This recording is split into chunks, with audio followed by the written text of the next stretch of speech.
नमस्कार, ये NB news देख रहे हैं आप। मैं हूं आपके साथ पल्लवी राजपूत और हमारे खास कार्यक्रम उत्तराखंड का महासंग्राम में आप सभी का स्वागत है। देहरादून स्मार्ट सिटी प्रोजेक्ट में शहरवासियों को स्मार्ट रोड का सपना तो दिखाया गया, लेकिन 3 साल में भी स्मार्ट रोड आकार लेती नजर नहीं आई है। मॉडल के तौर पर दिखाई जाने वाली 300 मीटर सड़क भी स्मार्ट नहीं बन पाई। अब बरसात में तो स्थिति यह है कि स्मार्ट सिटी के अंतर्गत बनने वाली सड़कें अधूरी पड़ी हैं और बरसात में तो आलम यह है कि सड़कों पर जल भराव और कीचड़ फैला पड़ा है। फुटपाथ निर्माण और सौंदर्यीकरण अधूरा पड़ा हुआ है। राजपुर रोड पर काम बंद है, ना तो खाली पड़ी जगह का इस्तेमाल पार्किंग के लिए हो पा रहा है और दूसरी ओर सौंदर्यीकरण होने के बजाय सूरत बिगड़ती जा रही है। जिन सड़कों को स्मार्ट बनाया जाना है उन पर धूप के दिनों तो खूब धूल मिट्टी उड़ी और अब बरसात के दिनों कीचड़ उछल रहा है।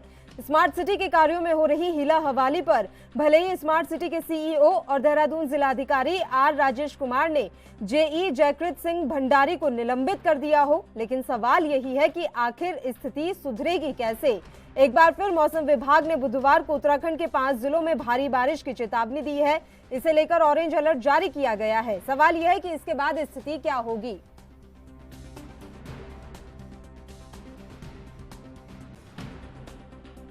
जी, मेरा नाम मनमोहन है। मनमोहन भाई, जिस तरह से हम अभी वीडियो स्टॉप पर यहाँ पर जी, आप किस तरह से सड़कों के कैसे हालात और क्या परेशानियाँ हैं? सर, यहाँ पे जब परसों बारिश हुई थी तो काफ़ी जलमग्न हो गया था ये सारा क्षेत्र इधर और काफ़ी परेशानी हो रही थी आने में। तो यहाँ पे हम लाइब्रेरी जाते हैं आगे, तो काफ़ी प्रॉब्लम हो रही थी जाने में। जी, जाने में दिक्कत होती है। बहुत दिक्कत हो रही है कैसी कंडीशन कब से हो रही है? सर। ये तो 1 महीने से ऊपर ही हो गया लगभग, ऐसी हो रही है इसकी कंडीशन सारी। जो स्मार्ट सिटी के दावे किए जाते हैं वो कहीं ना कहीं फेल नजर आ रहे हैं। सर, ऐसा तो कुछ दिख नहीं रहा यहाँ पे। बिल्कुल बिल्कुल सर, बिल्कुल। स्मार्ट सिटी का प्लान आया सेंट्रल गवर्नमेंट से, तो हमें लगा कि बहुत सारी चीज़ें देहरादून ज़िले को मिलेंगी, लेकिन अब ये समझ में नहीं आ रहा है कि जो ये संस्था है या जो एजेंसी इसको चला रही है, जो काम कर रही है, उसने तो ऐसा समझ लिया कि देहरादून का विनाश करने का ठेका ले लिया हो। क्योंकि जगह जगह हम देख रहे हैं कि पानी का भराव हो रहा है। अभी तो बरसातें पूरी तरह से शुरू भी नहीं हुई। अभी तो हम ये मान के चलें कि प्री मानसून चल रहा है, लेकिन हमारी गाड़ी का, 2 व्हीलर का तो टायर का पता नहीं चल पाता कि वो टायर पानी में चल रहा है या सड़क में चल रहा है। और जबकि स्मार्ट सिटी का जैसे हम यूट्यूब वगैरह में देखते हैं या सोशल मीडिया पे देखते हैं तो बहुत अच्छी अच्छी बिल्डिंग्स, ड्रैगन सिस्टम बहुत अच्छा होता है, पानी निकलने के रास्ते बहुत अच्छे होते हैं, लेकिन ऐसा तो कुछ नज़र आ ही नहीं रहा यहाँ पर कि देहरादून में कोई स्मार्ट सिटी का के चलते जो है किसी को सुविधा मिल रही है। जबकि जगह जगह जो है गड्ढे हो रखे हैं, आपका पानी भराव हो रहा है, पानी की निकासी कहीं नहीं है। और गवर्नमेंट ने इतना ज़बरदस्त तरीके से उसका बजट बनाया, इतना पैसा खर्च कर दिया, वो पैसा कहाँ पे खर्च हुआ समझ नहीं आ रहा है। तो अब यही कहना चाहेंगे कि ऐसी अगर स्मार्ट सिटी हो तो फिर कैसे होगा। देखो, बरसात वगैरह सब चालू हो गई है। पलटन बाज़ार में आपने देखा ही है कि पिछली बार जो बरसात हुई थी तो कैसे लोगों की दुकानों में पानी भर गया था। तो स्मार्ट सिटी का जो काम है इन लोगों ने जो धीमी गति से जो चल रहा है, इतनी धीमी गति से तो आज तक मैंने कोई काम देखा नहीं। क्योंकि अगर प्राइवेट में भी कोई काम हो तो भी काम तेज़ी से होता है, लेकिन ये तो सरकारी काम है और बिल्कुल ऐसी धीमी गति से हो रहा है, पता ही नहीं लग रहा है कि इस काम हो भी रहा है या नहीं। स्मार्ट सिटी के आप बाज़ार में अगर कहीं देखोगे तो कहीं पर भी किसी को अगर आप पूछोगे तो लोग कहेंगे यार बेवकूफ़ बना रहे हैं, स्मार्ट सिटी के नाम पे हो कुछ नहीं रहा है, कोई काम नहीं हो रहा है। तो हमारा तो यही है अब सरकार से कहना कि भैया अगर ये स्मार्ट सिटी के प्रोजेक्ट अगर इसी तरह चलेंगे तो ये सरकार जो है इसको बंद कर दे तो ज़्यादा अच्छा है, क्योंकि व्यापारी बहुत परेशान है। जगह जगह सामना करना पड़ा है लोगों को। ये गड्ढे बड्ढे बहुत हो रहे हैं, चलने फिरने वालों को, आदमियों को दिक्कत होती है। चलने फिरने वालों को दिक्कत होती है, ट्रैफिक को दिक्कत होती है। इस चीज़ को देखते हुए आप सड़कों की भरपाई करें और इसे अच्छी तरह बनाएं। देखिए, जिस तरीके से आपने पूछा स्मार्ट सिटी के कार्य को लेकर, तो स्मार्ट सिटी का कार्य जो है बिल्कुल बेकार है, बेबुनियाद है। हमें पुराना वाला पलटन बाज़ार ज़्यादा बढ़िया था। पुराना पलटन बाज़ार ही अगर स्मार्ट सिटी हमें लौटा दे तो वो ज़्यादा बेहतर रहेगा। टाइलें, अभी तो पहली बारिश हुई थी परसों तरसों जिसमें टाइलें उखड़ चुकी हैं। दुकानदार इतने परेशान हैं, दुकानों पे छज्जे नहीं लगे गए अभी तक, जिसके कारण दुकान के अंदर तक पानी आता है। उसके अलावा जो इन्होंने नालियाँ बनाई हैं, नालियाँ बिल्कुल बंद हो गई हैं, जिसके कारण जो है पानी बिल्कुल दुकान के अंदर जाता है और कई लाखों रुपए का जो दुकानदार का सामान है वो नुकसान होता है उससे। गड्ढे जगह जगह पे स्मार्ट सिटी के नाम पे गड्ढे हो रखे हैं जिसमें जल भराव है।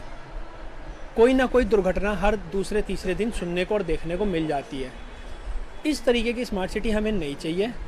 हमें हमारा पुराना देहरादून दे दीजिए, वो ज़्यादा बेहतर है। स्मार्ट सिटी का कार्यक्रम पहले चला है घंटाघर से कोतवाली तक, जो कि पब्लिक को बहुत परेशानी हुई और सारे ही नाखुश हैं इससे, क्योंकि समय बहुत लगा है और इच्छा अनुसार दुकानदारों के काम नहीं हुआ है। क्या काम नहीं हुआ? काम इसलिए नहीं हुआ है, एक तो वो टाइलें जो लगी हैं वो बिल्कुल उसमें सीमेंट नहीं पड़ा है, रेत ही रेत पड़ा है, वो उखड़ती जा रही है। ड्रेनेज सिस्टम प्रॉपर नहीं है, दुकानों के अंदर पानी घुस रहा है बारिश आने के बाद। सड़क का लेवल और दुकान का लेवल एक हो चुका है। अदरवाइज लेवल क्या है, सड़क का लेवल और दुकान का फुटपाथ का लेवल में डिफरेंस होना चाहिए, ताकि देहरादून की बारिश उसको झेल सके। देहरादून।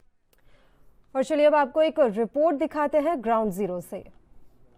ही स्मार्ट सिटी की फहरिस्त में देश के 100 शीर्ष शहरों में देहरादून का नाम तीसरे स्थान पर आता हो, लेकिन और तमाम दावे किए जाते हों, लेकिन वो तमाम दावे फिलहाल झूठे नजर आ रहे हैं। आप सामने देख सकते हैं साफ तौर से तमाम जो तस्वीरें हम आपको दिखा रहे हैं, ये राजधानी देहरादून का बहुत पॉश इलाका है। डीबीएस कॉलेज चौक पर हम खड़े हैं, जहां पर रोज हजारों की संख्या में छात्र यहां पर शिक्षा ग्रहण करने के लिए आते हैं।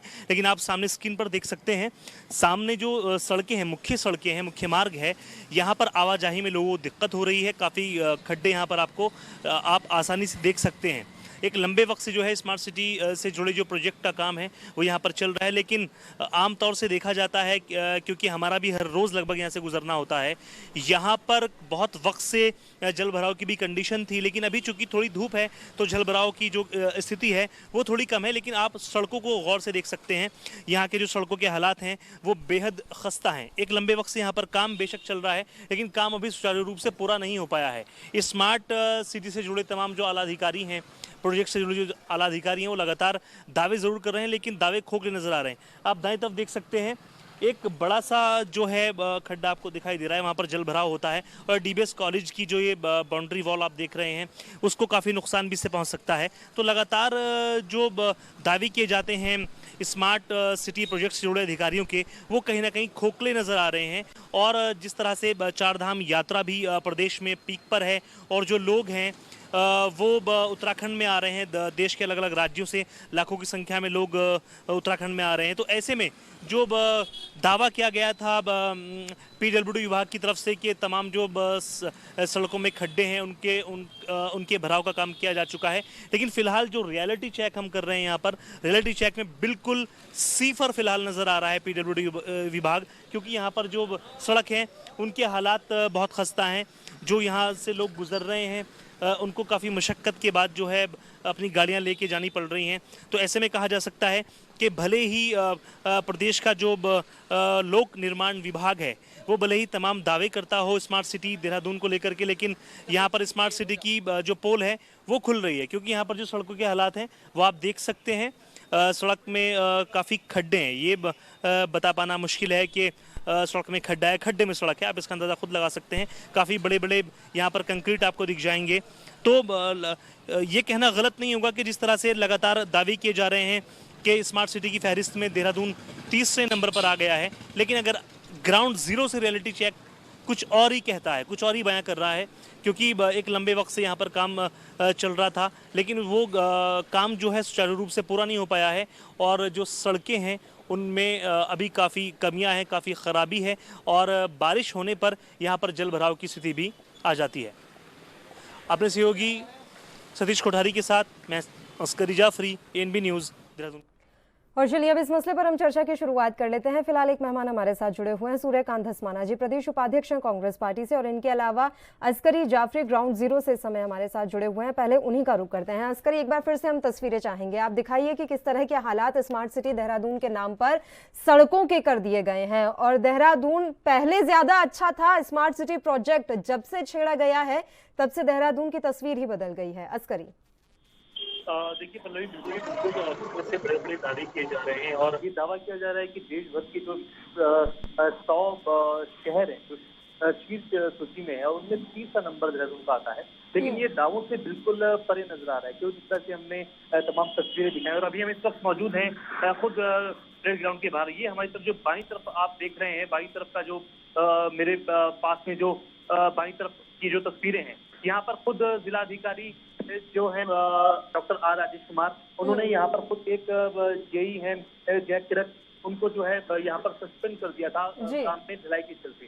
और जिस तरह से मुख्य सचिव है ऐसे संधू ने साफ संदेश दिए थे कि स्मार्ट सिटी प्रोजेक्ट में किसी भी तरह की कोताही नहीं बरतनी चाहिए कि जो तमाम स्मार्ट सिटी जुड़े अधिकारी हैं वो इस पर गौर करें। लेकिन कहीं ना कहीं जो पूरा सरकारी अमला है, सरकारी मशीनरी है, वो बहुत सुस्त नजर आ रही है। हमने डीएल रोड का आज चावला चौक किया, देहरादून से कई जो इस तरह की सड़कें हैं जहाँ पर खड्डे हैं और बहुत सारी कंक्रीट है, जल भराव की स्थिति है, वहाँ पर आवाजाही में लोगों को परेशानी हो रही है, छात्र हैं उनको परेशानी हो रही है। तो कहीं ना कहीं ऐसा कहा जा सकता है प्रत्येक के दावे कुछ और हैं और हकीकत कुछ और है, जिस तरह से लोग। चलिए अस्करी, मैं तुरंत लौटती हूँ आपके पास। इस खबर पर तमाम जानकारी हम आपसे आगे भी लेते रहेंगे। सूर्यकांत जी का एक बार रुक कर लेते हैं।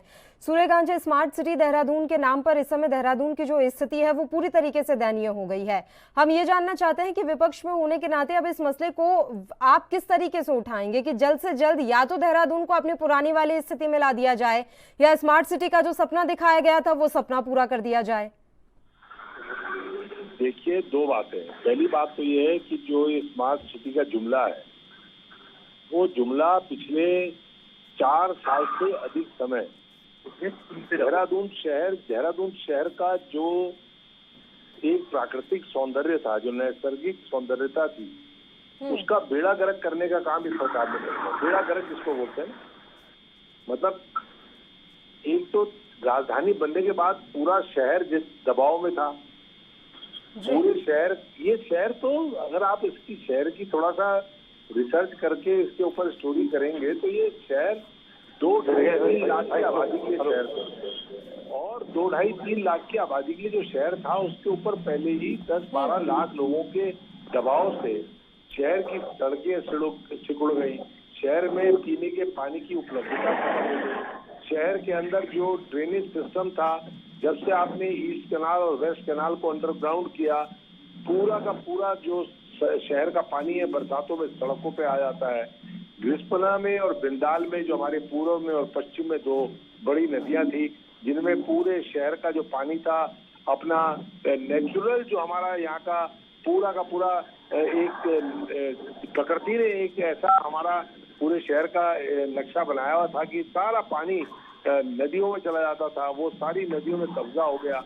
उसके बाद शहर की प्लानिंग जिस प्रकार से इन्होंने स्मार्ट सिटी के नाम पे करी है, इसमें इन्होंने केवल और केवल एक बदनुमा धब्बा इस देहरादून को लगा दिया है। परेड ग्राउंड जो हमारे फेफड़े थे, जो हमारा सांस लेने का जरिया था, उस परेड ग्राउंड को बर्बाद कर दिया। वहाँ कंक्रीट का पूरा सारा टाइल्स बिछा करके बेड़ागर्क कर दिया उस परेड ग्राउंड का। राजपुर रोड से लेकर के Subhash road, EC road, Haridwar road, जितनी सड़कें हैं वो सारी खोद डाली आपने बेतरतीब तरीके से। आपको ये मालूम ही नहीं है कि आपको करना क्या है। 4 साल से इनका ये तमाशा चल रहा है। पूरे शहर को स्मार्ट सिटी इन्होंने जितना बदसूरत कर दिया, मैं समझता हूँ कि उसकी भरपाई नहीं हो सकती। इन्होंने शहर को बर्बाद करके रख दिया स्मार्ट सिटी के नाम पे। और तुर्रा उसके ऊपर ये कि पूरे शहर में जो काम हुए हैं उसमें अगर कहीं कोई अच्छी जांच बैठ जाए तो अरबों रुपए का घोटाला इस स्मार्ट सिटी के नाम पर यहाँ पर हो चुका है। जिला अधिकारी की बड़ी नाराजगी सामने आई है सर। जेई को निलंबित किया गया अभी 5 दिन पहले। उन्हें लग रहा है कि जेई को निलंबित करके उन्होंने अपनी जिम्मेदारी निभा ली। वो ये बताने की कोशिश कर रहे हैं कि हम तो बड़े निष्पक्ष तरीके से काम कराना चाहते हैं, हमारे से ज्यादा ईमानदार तो कोई है ही नहीं। पूरी खेती लुट जाए और आप एक चूहे को पकड़ करके बंद करके मार दें तो उससे कहीं वो खेती वापस आती है? पूरी फसलें खत्म हो जाएं, पूरी फसलें नाश हो जाएं और एक चूहे को आप पकड़ करके बंद कर दें कि हमने साहब एक चूहा पकड़ लिया, हमने एक जेई को सस्पेंड कर दिया। कमाल की बात है।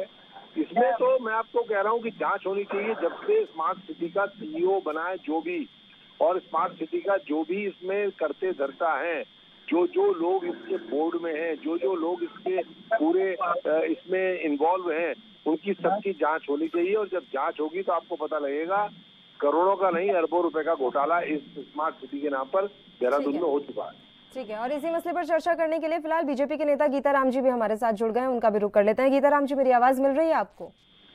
जी हाँ, नमस्ते सर। सबसे पहले तो मैं यही जानना चाहूंगी कि स्मार्ट सिटी के नाम पर देहरादून का जो ये कबाड़ा किया गया है, इसकी जिम्मेदारी आखिर कौन ले रहा है? देखिए, ऐसा है कि जब आप कुछ काम करेंगे तो कुछ गलतियां भी होंगी। अच्छा। और जब आप नो वर्क नो मिस्टेक, अब कांग्रेस के लोग और विपक्ष के लोगों का उन्होंने कुछ किया नहीं, जनता ने इनको सफाया कर दिया, सारे के सारे चुनाव ये हार गए। अब हम सुंदर दून साक्षर दून कर रहे हैं और पूरे देश में और पूरे उसमें देहरादून नंबर 1 है। और आज भी ये बात करते हैं, अरे भाई जब तुमने कुछ किया ही नहीं। अब हम तो जीरो टॉलरेंस के नीति पर चल रहे हैं। भ्रष्टाचार के खिलाफ जितना बड़ी कार्रवाई हमारी सरकार ने करी है, अब जब आप काम करोगे तो गलतियां भी होंगी, लेकिन गलतियों का सुधार भी तो किया जा रहा है।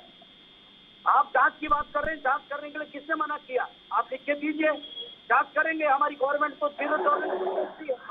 जांच तो बाद में करवा लीजिएगा सर, और अभी कांग्रेस के नेता या प्रवक्ताओं की बात नहीं है यहाँ पर।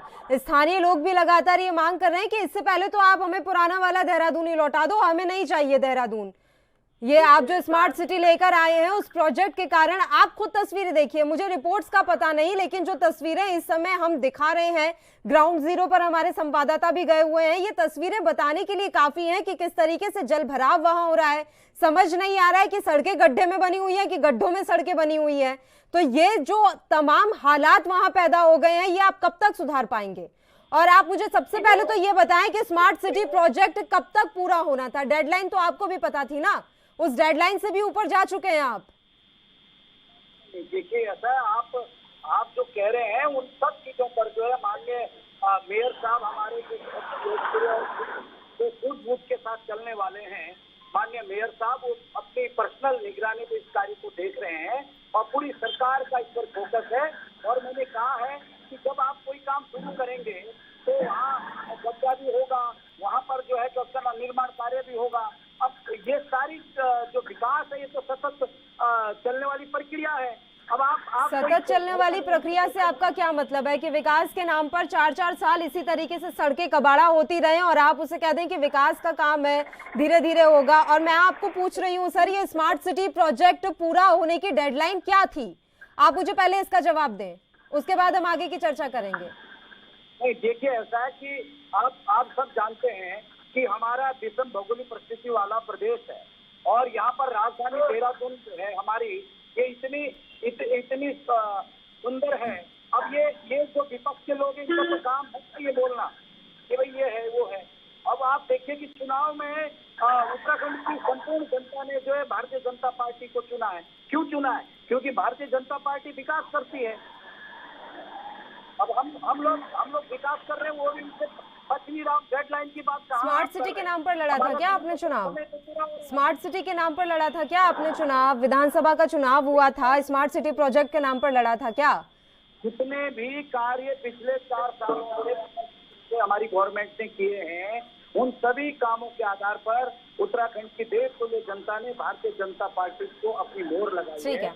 और आप पहले मुझे अब ये बताइएगा कि स्मार्ट सिटी प्रोजेक्ट होने की डेडलाइन क्या थी, और अगर वो डेडलाइन निकल चुकी है तो इस डिले के पीछे क्या कारण है, और आगे अब आप लोगों ने कितना बढ़ा दिया है कि आपको कहां तक ये स्मार्ट सिटी प्रोजेक्ट लेकर जाना है, और कब तक आप ये बोलते रहेंगे कि विकास तो एक सतत प्रक्रिया है? ये सतत प्रक्रिया का कहीं तो अंत होगा, इसका जवाब मैं जरूर आपसे चाहूंगी। उससे पहले एक बार अस्करी का रुख कर लेते हैं। अस्करी जाफरी, लगातार ये बात कही जा रही है कि विपक्ष भ्रम फैला रहा है, जबकि अगर आपने कोई काम छेड़ा है तो कुछ गलतियां उसमें होंगी और गलतियों का नतीजा भी लोगों को भुगतना पड़ेगा।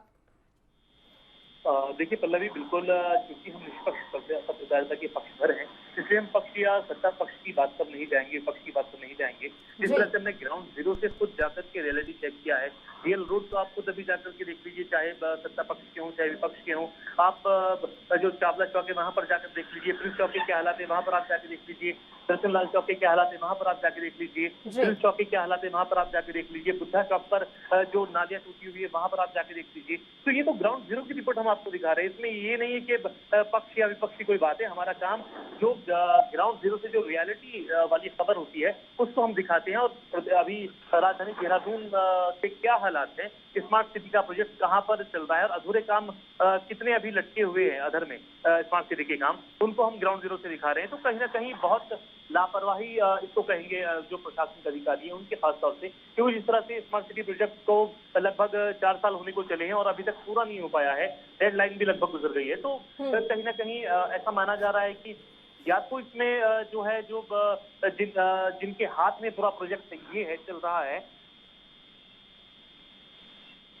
छोटे कर्मचारी अधिकारी होते हैं उनको सस्पेंड कर दिया जाता है। लेकिन जिस तरह से लगातार जो है कोताही सामने आ रही है, लापरवाही सामने आ रही है और तमाम तस्वीरें हमने आपको दिखाई, इतने बड़े बड़े खड्डे सड़कों में हैं, आवाजाही में लोगों को दिक्कत होती है और खास तौर से राजधानी देहरादून का जो एक कॉलेज है डीबीएस, बहुत मशहूर कॉलेज है, डीबी कॉलेज के एकदम पीछे वाला कॉलेज है डीबीएस कॉलेज, वहाँ पर रोजाना जो है सैकड़ों की तादाद में वहाँ पर छात्र आते हैं, शिक्षा ग्रहण करने के लिए आते हैं, छात्र छात्राएं आती हैं, उनको आवाजाही में दिक्कत होती है और कई दिन से वहाँ पर जल भराव की कंडीशन है, वहाँ पर ज्यादा कंक्रीट है, गड्ढे हैं, आने जाने में बहुत दिक्कत है। तो आखिर स्मार्ट सिटी प्रोजेक्ट चल कहाँ पर रहा है? सिर्फ अगर हम सिर्फ काम की बात करें तो यहाँ पर टाइल बिछा देने का काम स्मार्ट सिटी का जो प्रोजेक्ट है वो नहीं कहलाएगा, क्योंकि ये तो एक खुला मैदान है, यहाँ पर फुर्सत से तमाम काम हो सकते हैं। लेकिन जहाँ पर रोजमर्रा में लोग जाते हैं, चलते हैं, गाड़ी को लेकर पैदल चलने वालों को बहुत दिक्कत होती है, राहगीर हैं उनको बहुत दिक्कत होती है, जो स्कूटर से चल रहे हैं उनको बहुत दिक्कत होती है, स्कूटर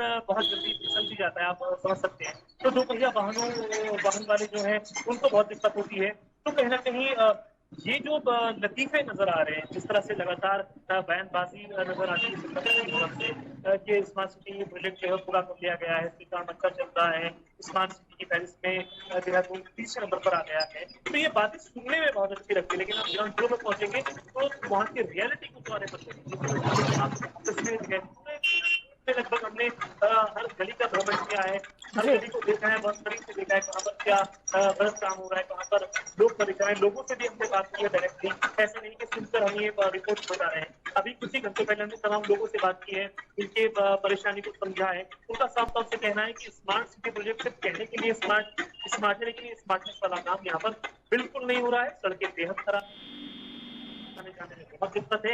बारिश क्योंकि मानसून ने तो भी हमने जून में दस्तक दी है और अभी ये सिलसिला जो है लगभग 4 महीने तक चलना है, तो ये 4 महीने का जो गैप है, ये मुसलसल बारिश जो होनी है। और चूंकि अगर हम उत्तराखंड की बात करें, उत्तराखंड में मैदानी इलाकों में, पहाड़ी इलाकों में बहुत ज्यादा बारिश होती है, तो कहीं ना कहीं और राज्यों की तुलना में उत्तराखंड बहुत संवेदनशील इसको लेकर के कहलाता है, क्योंकि वर्षा ज्यादा होती है और अगर जो सड़कें हैं वो खड्डा मुक्त नहीं होगी तो कहीं ना कहीं परेशानी आम जन के लिए बहुत ज्यादा बढ़ने वाली है। अब ये स्मार्ट सिटी का जो प्रोजेक्ट है वो बिल्कुल कहीं ना कहीं इसमें देखा जा रहा है कि बहुत ढिलाईपन जो है वो नजर आ रहा है। तमाम जो अधिकारी हैं उनका लापरवाही भरा जो रवैया है वो भी नजर आता है। हमने खुद जो है विजुअल्स जो है अपने दर्शकों को दिखाए हैं, जो फुटेज है वो दिखाए, तमाम तस्वीरें दिखाई हैं, लोगों से बात की है, लेकिन ग्राउंड जीरो की रिपोर्ट है, इसमें कोई डाउट मेरे ख्याल से होना नहीं चाहिए। सत्ता पक्ष का नहीं, वो तो रिपोर्ट पर चल रहा है ना, ग्राउंड जीरो पर हम जाकर दिखा रहे हैं, असली तस्वीरों से ज्यादा तो रिपोर्ट इंपॉर्टेंट है। उनके हिसाब से रिपोर्ट्स में देहरादून तीसरे नंबर पर है, तो वो रिपोर्ट्स पर ही चलेंगे। ठीक है, सूर्यकांत धस्माना जी, आवाज मिल रही है आपको? धस्माना जी इस समय हमारे साथ फोन लाइन पर जुड़े हुए नहीं हैं, उनका हम शुक्रिया अदा करना चाहेंगे, वो हमारे साथ जुड़े। अब मैं एक बार फिर से गीताराम जी आप ही का रुख करूंगी। सर, अगर आप रिपोर्ट्स पर जा रहे हैं और रिपोर्ट्स पर इतना ही विश्वास कर रहे हैं, तो सर रिपोर्ट तो नीति आयोग की ये भी कहती है कि हमारे देश के 7 पर्वतीय राज्यों में तीसरे नंबर पर है उत्तराखंड, जीरो टॉलरेंस में, यानी कि भ्रष्टाचार के मामले में आप तीसरे नंबर पर हैं, सर पहले नंबर पर नहीं है। तो रिपोर्ट पर ही भरोसा कर लेते हैं फिर, जबकि आपके हिसाब से तो प्रदेश में कहीं कोई भ्रष्टाचार जैसी बात ही नहीं है। नहीं, देखिए ऐसा है, आप जो कह रहे हैं उस पर मैं आपसे आंसर ये दूंगा कि हमारी गवर्नमेंट ने कितने लोगों के, कितने उच्च अधिकारियों के खिलाफ कार्रवाई की है। जो मामला प्रकाश में आता हमारी सरकार तुरंत उस पर दंडात्मक कार्रवाई करती है। और जो आप डेडलाइन की बात कर रहे हैं, इससे पहले जो हमारे श्रीमान जी जो बोल रहे थे हमारे मित्र, मैं उनको कहना चाहूंगा डेडलाइन क्या है। आपको समय रहते जो ये स्मार्ट सिटी का जो वर्क है, जो युद्ध गति पे चल रहा है, आप ये देखिएगा कि आप बहुत जल्दी जो एक सपना जो स्मार्ट सिटी का हमने देखा था और जो हमने कहा था वो पूरा होगा। अब देखिए, जो आदमी एक तस्वीर आप घंटा घर पे बना लीजिए, अब उसमें आप देखो कि वो मिस्टेक लगाने के लिए तो दुनिया जो वहाँ पे पहुंचेगी यदि उसको ये पूछेंगे कि भी इसमें थोड़ा सुधार कर लो, तो एक आदमी जो वहाँ नहीं पहुंचेगा। देखिए ये विकास के कार्य है, लेकिन ये संकल्पबद्ध है। हमारी जो भाजपा की सरकार है ये सिर्फ संकल्पित है कि हम स्मार्ट सिटी को बनाएंगे और उत्तराखंड की जनभावना केंद्र बनाएंगे और सुगम हो। सर, आपके लिए क्या वाकई में डेडलाइन कोई मायने नहीं रखती है कि आपने निश्चित किया कि कितने समय में काम पूरा हो जाएगा, लेकिन अब आपके लिए वो समय भी मायने नहीं रख रहा है? ऐसा क्यों? क्या आप अपनी सहूलियत के हिसाब से अपने नियम बनाते और बिगाड़ते हैं? नहीं, ऐसा नहीं है। आप सब जानते हैं कि जो ये समय है ये परिवर्तनशील है और कई समस्याएं इस पर आती है। यदि थोड़ा बहुत तो समय लग जाता है, अगर अच्छाई के लिए समय लगता है तो उसमें बुराई क्या है? भ्रष्टाचार तो नहीं हो रहा है ना। जो भ्रष्टाचार जिसकी शिकायत उसके खिलाफ हम कार्रवाई कर रहे हैं, और यदि समय वृद्धि हुई है तो ये तो हर उससे जो है नियम है कि भाई कोई काम 15 दिन के अंदर अगर वो 1 महीने में किसी कारण डिले होता है तो, लेकिन अगर अच्छा होता तो उसको 15 दिन भी देने में क्या दिक्कत? ठीक है अस्करी, अभी जो स्थितियां हैं, क्योंकि आप वहां रहते हैं ग्राउंड जीरो पर, आपने एक एक कोने कोने की एक तरीके से पड़ताल की है, आपको लग रहा है कि अगले कुछ महीनों में ये सारा काम सलट जाएगा, यानी कि स्मार्ट सिटी का जो सपना दिखाया था वो 1-2 महीने में पूरा हो जाएगा, पूरा देहरादून चमक जाएगा? देखिए पल्लवी, ये बिल्कुल असंभव है। जिस तरह से हमने तमाम ग्राउंड जीरो से गली दर गली वो दिखाई है, तमाम जो वीडियोज हैं वो अपने दर्शकों को दिखाइए, तमाम तस्वीरें हमारे कैमरे में कैद हैं। हम गली दर गली रोज देहरादून के चक्कर ही काटते हैं, तमाम गलियों में हम घूमते हैं, हमारा काम ही रिपोर्टिंग करने का है। तो कहीं ना कहीं इस तरह से अगर हम बात करें तो 2 महीने नहीं, ये जिस तरह से हालात बने हुए हैं इस साल भर में भी काम पूरा होने नहीं वाला है, क्योंकि तमाम जो सड़कें हैं उनमें खड्डे हैं, तमाम जो गलियां हैं, और खासतौर से सबसे बड़ी परेशानी जो है देहरादून की वो है सीवेज लाइन को लेकर के। अगर आप देहरादून का भ्रमण करें तो आप देखेंगे कि आए दिन यहाँ पर जो है सड़कें खोद दी जाती हैं, सीवेज का काम होता है, ड्रेनेज का काम होता है। सीवेज का काम एक सतत चलने वाली प्रक्रिया है, यहाँ पर कभी वो खत्म नहीं होती है। यहाँ की जो खुदाई है वो बहुत मशहूर है। लोग बोलते हैं कि देहरादून में सबसे ज्यादा अगर मौसम के बाद कुछ देखा जाता है, बेहतर मौसम के बाद कुछ देखा जाता है तो वो खुदाई है। यहाँ पर 12 महीने खुदाई चलती है। रोडों पर आप देखेंगे तो यहाँ पर सीवेज का काम चलता रहता है लगातार। तो जो सड़कें हैं वो खोद दी जाती हैं, खोद दी जाती है, लेकिन उसके बाद जो है इनको बंद नहीं किया जाता है। ये सबसे बड़ी परेशानी होती है। वो हफ्ते हफ्ते खुली रहती है, तमाम जो आने जाने वाले लोग हैं उनको परेशानियां होती हैं। तो कहीं ना कहीं इसमें कोई शक नहीं है कि जिस तरह से बहुत लचीले अंदाज में जो है काम चल रहा है स्मार्ट सिटी प्रोजेक्ट का, तो आने वाले 2 महीने नहीं बल्कि मैं कहूँगा 6 महीने में भी पूरा हो जाए तो गनीमत है। क्योंकि जिस तरह से ग्राउंड जीरो से तमाम रिपोर्ट्स आपको दिखाई है, तमाम गलियों की, कॉलेज के पास की, स्कूल के पास की और तमाम जो सरकारी भवन है उनके पास भी इस तरह के हालात बने हुए हैं। तो कहीं ना कहीं राजधानी देहरादून हालांकि अपनी खूबसूरती के लिए जाना जाता है, लेकिन यहाँ पर जो सड़कें हैं वो बेहद खस्ता हालात हैं। जो खासतौर से इंटीरियर इलाके हैं उनमें ज्यादा परेशानियां हैं, क्योंकि वहां पर प्रशासन की पहुंच नहीं हो पाती है। हालांकि जो कुछ पॉश इलाके हैं देहरादून के वहाँ कुछ बेहतर है, लेकिन जो थोड़ा सा इंटीरियर इलाके हैं वहाँ पर बहुत ज्यादा परेशानी होती है और वहाँ पर तकलीफ ज्यादा आती है लोगों को आने में जाने में। स्कूली छात्र छात्राओं को बहुत ज्यादा तकलीफ हो पाती है। जी पल्लवी। अस्करी, हम लौट रहे हैं आपके पास। भास्कर चुग जी भी इस समय हमारे साथ जुड़ गए हैं, कांग्रेस पार्टी के नेता। भास्कर जी, स्वागत है आपका एएनबी न्यूज पर। सर, मेरी आवाज मिल रही है आपको? जी, आपकी आवाज मिल रही है मैडम। ठीक है भास्कर जी, हम आज चर्चा कर रहे हैं देहरादून स्मार्ट सिटी प्रोजेक्ट के बारे में। एक तो इस प्रोजेक्ट के कारण जिस तरीके से जगह जगह सड़कें खोद दी गई हैं, उससे अब बारिश के दिनों में लोगों को काफी परेशानियों का सामना करना पड़ रहा है। लेकिन हमारे साथ भारतीय जनता पार्टी के प्रवक्ता जुड़े हुए हैं गीताराम जी। उन्होंने ये बात साफ तौर पर कही है कि जब आप कुछ अच्छा करना चाहते हैं तो थोड़ी परेशानियां तो आती हैं, और स्मार्ट सिटी बनना है तो काम अगर शुरू करेंगे तो कहीं ना कहीं दिक्कतें तो लोगों को भी आएंगी ही। जी मैडम नमस्कार। मैं ये कहना चाहूंगा कि आप दिक्कतें तो दी है, दिक्कतें देना ही भारतीय जनता पार्टी के नेतृत्व वाली सरकार का काम है। और जब से ये लोग सत्ता में है तब से प्रदेश दिक्कतें झेल रहा है। और वो स्मार्ट कब बनेगा इस बात का तो अभी पता नहीं, लेकिन हालात इतने बुरे हैं कि हमें नहीं लगता कि 1 साल तक भी देहरादून स्मार्ट हो पाएगा। देहरादून में स्मार्ट पार्किंग तो चल रही है और स्मार्ट पार्किंग भी पूरी की पूरी अवैध तरीके से चल रही है, वो तो चलने दो, कोई बात नहीं। लेकिन जगह जगह सड़कों का इतना बुरा हाल है, सीवर लाइन का इतना बुरा हाल है कोई थोड़ी परेशानी नहीं है।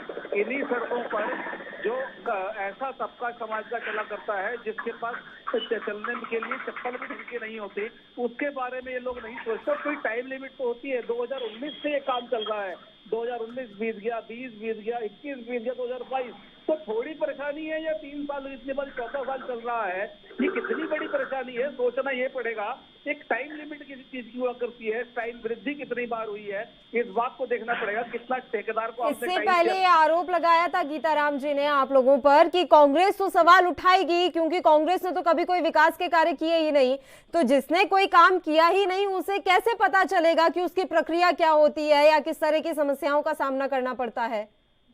देखिए आदरणीय गीताराम जी हो या भाजपा के जो भी प्रवक्ता हो, मैं आपका निजी रूप से बहुत बड़ा सम्मान करता हूं, लेकिन मैं बहुत स्पष्ट रूप से कहना चाहूंगा कि जिन स्कूलों में आप पढ़े हैं, जिन अस्पतालों में आप लोगों का, आपके परिवार के लोगों का जन्म हुआ, वो सबके सब कांग्रेस ने बनाए हैं। और जिन पक्की सड़कों पे आप चलते आए हैं, जिन पक्की सड़कों पे आपने सफर किया है, जिन बड़े बड़े भवनों में आप सरकारी काम कराते हैं, ये तमाम के तमाम भवन कांग्रेस के शासन में बने हुए और बहुत अच्छे तरीके से बने, जो आज तक चल रहे हैं। ये बात नहीं कहनी चाहिए कि कांग्रेस ने कुछ किया नहीं है। इस देश को कांग्रेस ने बनाया, भाखड़ा नांगल डैम से लेके जितना भी आप इस देश को कांग्रेस ने बनाया है। ये बात कहने की नहीं हुआ करती। हाँ, आप इस बात को ईमानदारी से यदि स्वीकार कर लें कि हाँ काम लेट हुआ है और इसमें हमारे ठेकेदार की गलती है, तो इसमें क्या बुराई है।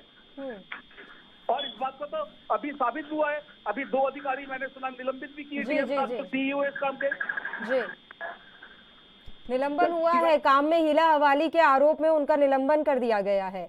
लेकिन उनका ये कहना है ना बीजेपी का कि हम तो कोशिश कर रहे हैं, स्मार्ट सिटी तो बनकर रहेगा, अब प्रक्रिया चल रही है, समय लग जाता है, डेडलाइन से भी ऊपर चीजें चली जाती हैं। इसका मतलब ये थोड़ी ना कि उनकी नीयत में खोट है।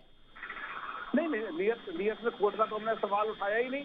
आप किसी काम को 2019 में करने के लिए लेकर बैठते हैं और आप ये कहते हैं कि इस टाइम लिमिट में ये काम हो जाएगा। उस टाइम लिमिट क्या, उस टाइम लिमिट के बीतने के बहुत लंबे टाइम के बाद भी वो काम पूरा नहीं होता। लोगों के घरों में पानी घुसता है, सड़कों पर आप चल नहीं पाते हैं, आप साइकिल तक में कई इलाकों से नहीं निकल पाते, सीवर लाइन का हाल खराब होता है, तमाम सड़कें छोटी पड़ी रहती है, तो टाइम तो लगेगा। आखिर लगेगा कितना टाइम?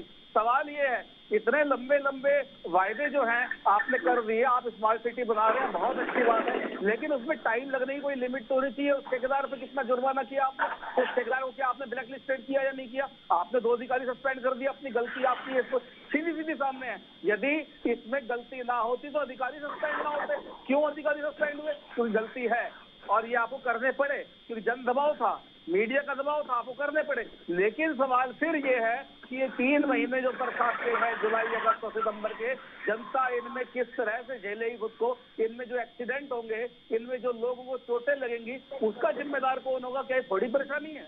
गीताराम जी, ये जवाब तो आप ही को देना पड़ेगा। अब बारिश के मौसम में जब इस तरह से जल भराव होगा, एक्सीडेंट होंगे, कई लोगों को चोटें भी लगेंगी और कई बार हादसे इतने ज्यादा बड़े हो जाते हैं कि लोगों की जान तक चली जाती है।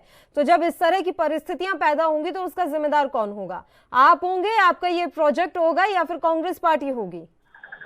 देखिए पल्लवी जी, मैं आपको ये कहना चाहता हूं कि हमारे जो मित्र हैं, इन्होंने ये अभी से पहले कहा कि कांग्रेस ने भाखड़ा नागल बांध बनाया, लेकिन भारत की जो जनता है, उन्होंने कांग्रेस को लंबे समय शासन भी तो दिया है, और शासन दिया तो उस शासन के प्रति आपकी कुछ जिम्मेदारी बनती थी कि नहीं बनती थी?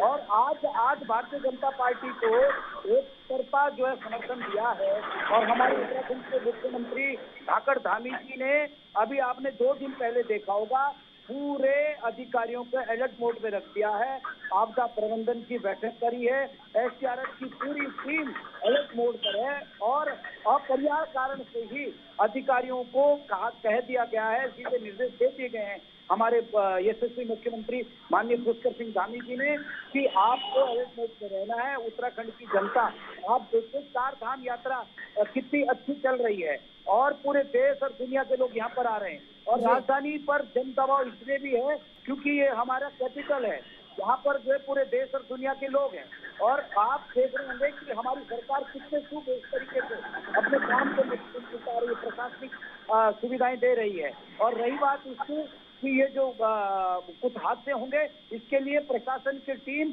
अब आप स्वयं आपने इसको निकाला है अपने न्यूज में, मुख्यमंत्री जी ने इसकी बहुत महत्वपूर्ण बैठक कल ही करी है, और जहां तक रही बात उसकी विकास कार्य की, विकास कार्य बिल्कुल आपके समय रहते आप देखिएगा कि हमारे जितना भी जो हमने वादे किए वो सब पूरे होंगे और स्मार्ट सिटी भी बनेगी। और रही बात आपके जो मित्र हमारे ये कह रहे हैं कि भ्रष्टाचार की, तो आप लोगों ने कितने भ्रष्टाचारियों को अंदर किया अपने शासनकाल में। और हम कह रहे सरकार, हम तो जो ठेकेदार है, ठेकेदार के खिलाफ भी ब्लैक लिस्टेड की कार्रवाई हो चुकी है, आपको शायद जानकारी नहीं है, लेकिन ये आपको सिर्फ भाजपा के शासनकाल में देखने को मिलेगा।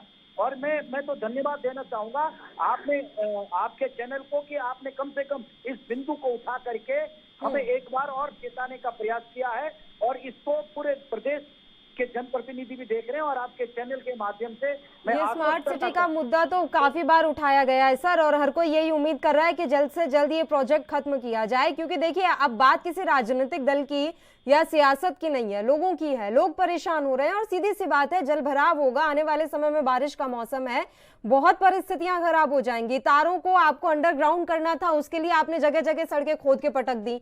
अब कोई लेना देना नहीं है, ना तो वो तार जमीन के अंदर गए, ऊपर से जो सड़कें खुद ही पड़ी है उन्हें नहीं भरा जा रहा है। हादसों को निमंत्रण दे रहे हैं ये गड्ढे। ये हमें सोचना होगा, समझना होगा, और हर साल इस तरह के हादसे होते हैं।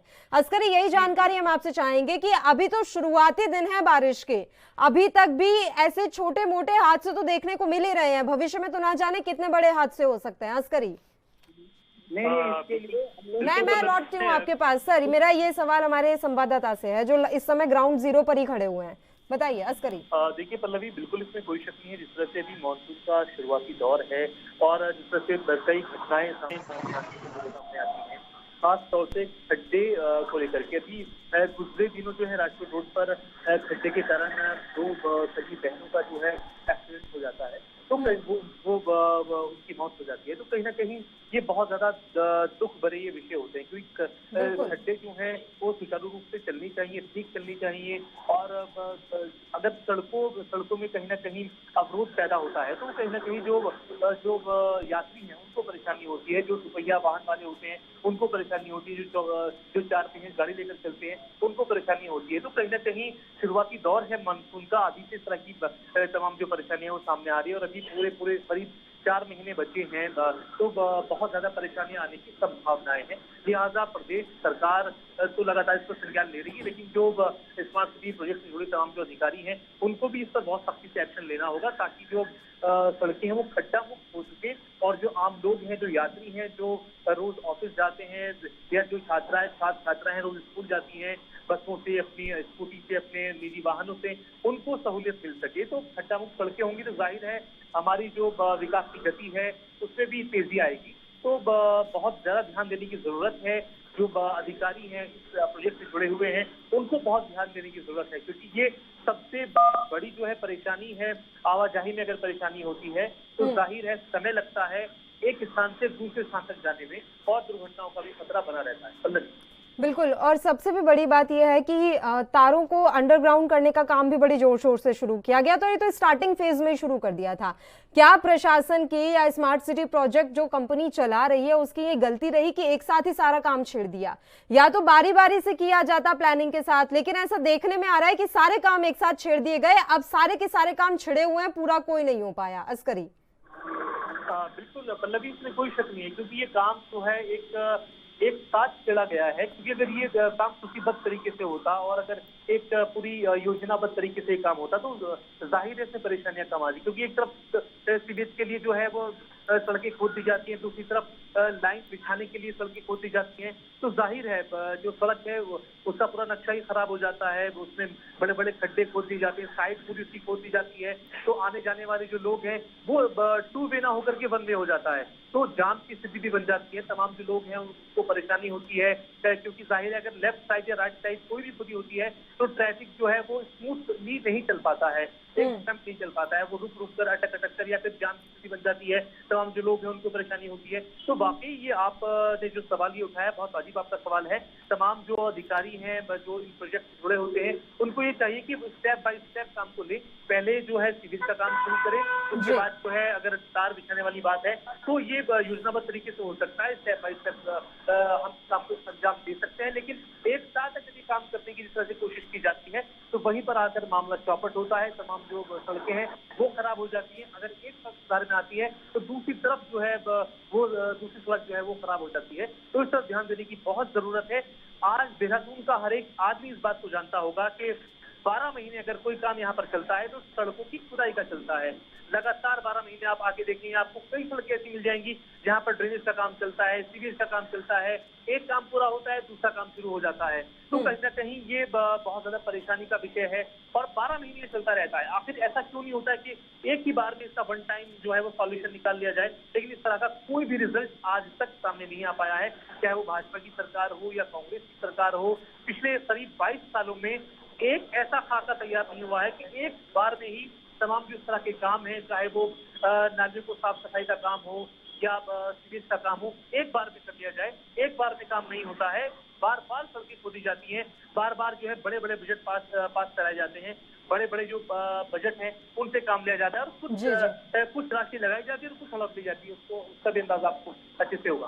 भास्कर जी, वाकई में ये बात बहुत सटीक कही है हमारे संवाददाता ने कि 22 सालों में एक बार भी ऐसा नहीं हुआ कि सौंदर्यीकरण के नाम पर जो बजट निकाला गया था उस बजट का सही उपयोग हो पाया हो।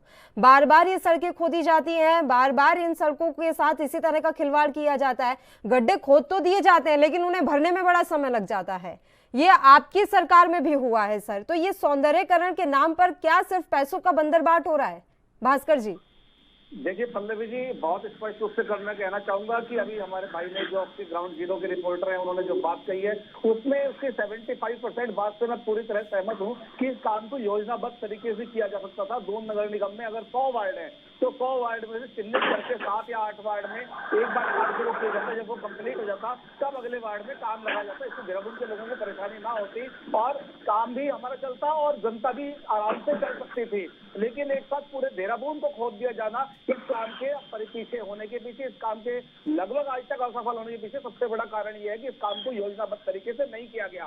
ठीक है, कांग्रेस की सरकारों में भी सौंदर्यीकरण को लेकर या सड़क की मजबूती को लेकर या और विकास कार्यों को लेकर सड़कों का काम हुआ है, लेकिन कभी भी आज तक कांग्रेस की किसी सरकार में ऐसा नहीं हुआ कि तमाम देहरादून खुदा पड़ा है, बच्चे स्कूल नहीं जा पा रहे हैं, लोग राशन लेने नहीं जा पा रहे हैं, लोग अपनी नौकरी करने नहीं जा पा रहे हैं, सड़कों पर चलना मुश्किल हो गया है, लोगों को चोटें लग रही है, गड्ढों में पानी भर। कांग्रेस की सरकारों में कम से कम ऐसा नहीं हुआ। हाँ, एक विकास का कार्य है, सतत चलने वाली प्रक्रिया है और जहां आवश्यकता हुई कांग्रेस सरकारों में वहां पे काम हुआ। लेकिन आप ये भी तो बताएं ना कि 22 सालों में ऐसे कितने आपने बड़े काम कर दिए देहरादून में, और या फिर ऐसा कौन सा अलग से प्रोजेक्ट आप लेकर आए कि देहरादून का सौंदर्यीकरण हो जाए? मैडम 22 सालों में अलग से प्रोजेक्ट बनाने की जरूरत, आपका जो स्मार्ट सिटी बनने इसका स्टार्ट होने से पहले का जो देहरादून का क्या वो रहने लायक नहीं था? क्या सीवर की सुविधा से लेकर तमाम सुविधाएं देहरादून में कांग्रेस की सरकारों ने नहीं दी थी? क्या सड़कें इस देहरादून की चमचमाती मजबूत नहीं थी? क्या इस देहरादून की गलियां मजबूत नहीं थी? गलियों में काम नहीं हो रहा? क्या सीवर की व्यवस्था नहीं थी? सब कुछ यहाँ पर चल रहा था, लेकिन स्मार्ट सिटी का जो सपना है, तथाकथित सपना, उस सपने के चक्कर में आज देहरादून का पूरा खोद कर रख दिया गया। हम ये कहना चाहते हैं। गीताराम जी, स्मार्ट सिटी के नाम पर पूरा शहर खोद कर रख दिया है और उसके बाद भी आप ये गलती मानने को तैयार नहीं है कि वाकई में योजनाबद्ध तरीके से ये काम शुरू नहीं किया गया। जगह जगह गड्ढे खोदे गए, एक साथ ही सारे काम को छेड़ दिया गया। अब एक भी काम निपट नहीं पा रहा है यहाँ पर।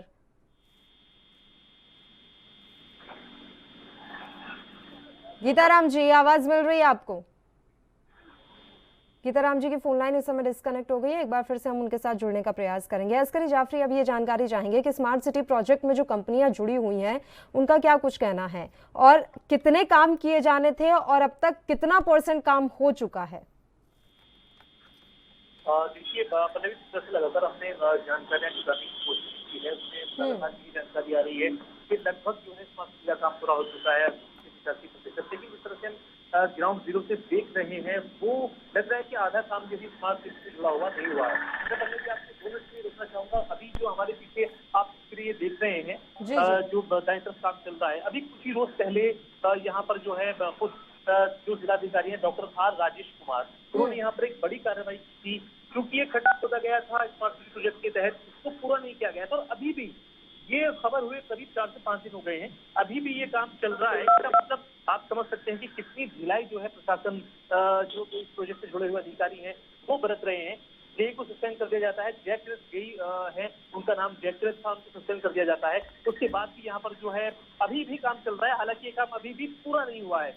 बात की बात पर खराब हुई थी कि जब काम सौंपा गया था तयशुदा डेड लाइन में वो काम पूरा क्यों नहीं हुआ था। जेई सस्पेंड कर दिया जाता है लेकिन काम अभी भी बदस्तूर जारी है, जबकि ये काम आज से 3 से 4 दिन पहले हो जाना चाहिए था। मेरी दाईं तरफ आप देखेंगे, दाईं तरफ हम आपको तस्वीरें जो दिखा रहे हैं स्क्रीन पे, दाईं तरफ आपको दिखेगा अभी थोड़ा सा आपको परेशानी होगी स्क्रीन पर देखते हुए, सामने में स्मार्ट सिटी का काम यहाँ पर चल रहा है। ये हमारे सामने परेड ग्राउंड है, यहाँ पर पिछले करीब 4 सालों से चल रहा है। यहाँ पर टाइल्स आपको बिखरी जरूर दिखाई दी जाएंगे, लेकिन पूरे फील्ड में आपको रेत कंक्रीट ये नजर आएगी। तो कहीं ना कहीं जो है बहुत ज्यादा ढिलाई जो है वो स्मार्ट सिटी के काम में यहाँ पर देखने को मिली। थोड़ा सा मूवमेंट करेंगे कैमरे का और अभी इनकी बाईं तरफ आप देखेंगे जहाँ पर स्मार्ट सिटी का सबसे बड़ा प्रोजेक्ट चल रहा है पल्लवी। इसके सामने स्मार्ट सिटी के जस्ट सामने हम आपको तस्वीरें दिखा रहे हैं। आप हालात देखिए, ये सामने बिल्कुल इस परेड ग्राउंड के सामने की तस्वीरें हैं। आपको देख सकते हैं यहाँ पर किस तरह के हालात बने हुए हैं। क्या कोई कह सकता है कि स्मार्ट सिटी है? आप देखिए खुद इसको, यहाँ पर जो तस्वीरें हम आपको दिखा रहे हैं बहुत ज्यादा दयनीय हालत में यहाँ पर है। तमाम गंदगी है, पॉलिथीन पड़ी हुई है। ये वहाँ के हालात है पल्लवी जहाँ पर देहरादून में स्मार्ट सिटी का सबसे बड़ा हब है। यानी हमारी बाईं तरफ परेड ग्राउंड है और दाईं तरफ किस तरह के हालात है, तो आप अंदाजा लगा सकते हैं कि स्मार्ट सिटी प्रोजेक्ट से जुड़े तमाम जो कंपनियां हैं या अधिकारी हैं उनके वादों में कितनी सच्चाइयां हैं। क्योंकि जो तस्वीरें हैं वो झूठ नहीं बोलती हैं। हम ऑनलाइन हैं इस वक्त, ऑफलाइन नहीं है, ऑनलाइन रहकर हम बात कर रहे हैं, तस्वीरें भी दिखा रहे हैं। तो तमाम जो सत्ता पक्ष के लोग हैं वो भी सुन ले और जान ले, जो रियलिटी नजर आ रही है वो वाकई बहुत खराब है। और अगर हम स्मार्ट सिटी की बात करें तो देहरादून स्मार्ट, अगर हम मौसम की बात करें, वेदर मौसम एक अलग चीज है, लेकिन अगर हम सड़कों की बात करें, यहाँ जिस तरह से सड़कें खराब हैं, उनके हालात बेहद खस्ता हैं, तो स्मार्ट सिटी के नाम पर ये कहीं ना कहीं मजाक इस वक्त चल रहा है यहाँ जी। अस्करी, 5 दिन पहले ही जिला अधिकारी आर राजेश कुमार ने ये निर्देश दिए थे कि तमाम गड्ढों को भरने का कार्य शुरू किया जाए और उन्होंने कहा था कि हर इलाके में जेई की तैनाती होगी। इसके अलावा रात में इन गड्ढों को भरने का कार्य किया जाएगा। क्या इन निर्देशों पर काम होना शुरू हो गया है? क्या वाकई में रात के समय में ये गड्ढे भरे जा रहे हैं या नहीं भरे जा रहे हैं? उन निर्देशों की भी अवहेलना हो रही है। देखिए पल्लवी, अगर हम बात करें खड्डे भरने की बात करें या माइक्रो सर्फेसिंग की बात करें तो काम कुछ इलाकों में जरूर चलता है, लेकिन अधिकतर इलाकों में दिशा निर्देश के बावजूद भी काम नहीं चल पाता है। क्योंकि या फिर इस तरह की परेशानियां आती हैं जहाँ पर खड्डे भरे जाते हैं, वहाँ पर जो मटेरियल की क्वालिटी होती है वो बेहद खराब होती है। उसमें कहीं पर तारकोल की कमी होती है, कहीं पर कंक्रीट की कमी होती है, कहीं पर जिस तरह का वहाँ पर पत्थर लगना होता है, बजरी लगनी होती है, वो उसकी जो गुणवत्ता होती है वो अच्छी नहीं होती है। कई तरह की खामियां नजर आती हैं। तो गुणवत्ता से लेकर अगर हम बात करें, गुणवत्ता जो होनी चाहिए मटेरियल में, जो जिससे खड्डे भरे जाते हैं, जब तारकोल हो या कुछ और चीज हो जो उसमें इस्तेमाल होनी होती है, उसकी गुणवत्ता को लेकर कई बार सवाल उठते हैं। खड्डे भर तो दिए जाते हैं कभी कभी, लेकिन कुछ ही दिनों में वो उखड़ भी जाते हैं और उसके बाद फिर से एक बड़ा प्रोजेक्ट जो है वो बनाकर पेश कर दिया जाता है। एक बड़ा जो है